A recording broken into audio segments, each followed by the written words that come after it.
All right, so Sergio, we've been talking about the real estate market in El Paso, and we've been talking about a milestone for the market.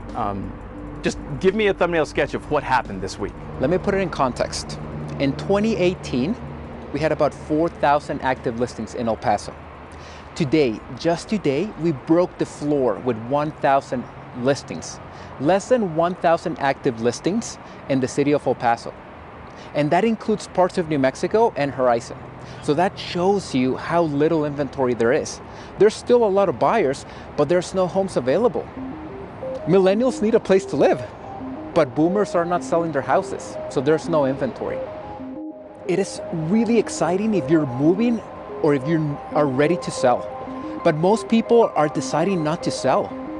Boomers, they want to downsize. They don't want a 2-story house. They want a 1-story home. They want to downsize and get something smaller. But there's nothing for them to downsize into. And they don't want to pay something way more beyond their budget. So sellers, boomers, are deciding to stay put. And that is because also people are using their homes as investment vehicles. They're hedging against inflation. They're waiting on the market so they can get better offers. So those two things, there's nothing to downsize into, and people are realizing that if they wait a little bit, they might get more money for their house. So they're not selling. Yes, going back to 2018, average price per square foot was at about $80 a square foot. That was an average price. Right now it's at around $125. So you can see there's been substantial appreciation. So that's what I mean hedging on inflation. People are afraid of selling and not finding a house or finding a house they might not afford after they sell their house. The bad thing about being a realtor is that it's a winner-take-all system.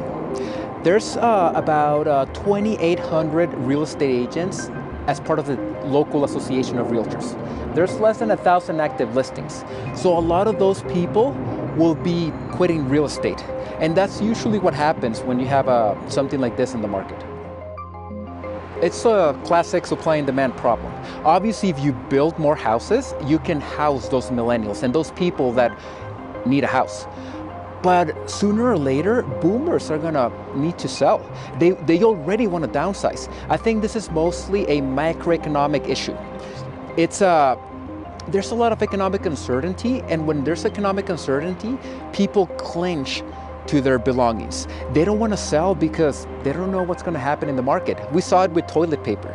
People were hoarding toilet paper. People are hoarding houses. It's a similar issue. Hopefully this will be back to normal as soon as the pandemic, as soon as the Fed tells us what's going to go on with interest rates, as soon as the market stabilizes. Nobody knows what's going to happen with the economy, so we're all waiting, and that's killing real estate agents. More to come right after this break.